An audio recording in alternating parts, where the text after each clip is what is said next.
ನಮಸ್ಕಾರ. ನನ್ನ ಹೆಸರು ಹರ್ಷಿತಾ. ನಾನು 5ನೇ ತರಗತಿ ಓದುತ್ತಿದ್ದೇನೆ.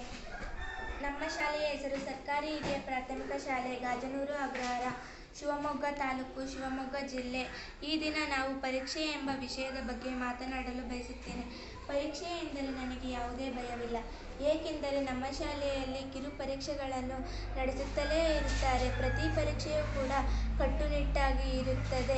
ಶಿಕ್ಷಕರು ನಮಗೆ ಮಾನಸಿಕ ಸ್ಥೈರ್ಯವನ್ನು ನೀಡುತ್ತಾರೆ. ಇದರಿಂದ ನಾವು ಸುಲಭವಾಗಿ ಮಾನಸಿಕವಾಗಿ ಸಿದ್ಧನಾಗಿರುತ್ತೇನೆ.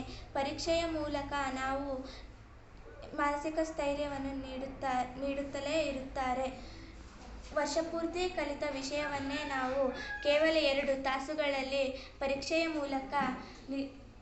ಮೂಲಕ ಎದುರಿಸುತ್ತೇವೆ ಎಂದು ಹೇಳುತ್ತಾ ನನ್ನ ಈ ಮಾತುಗಳನ್ನು ಮುಗಿಸುತ್ತಿದ್ದೇನೆ. ಧನ್ಯವಾದಗಳು.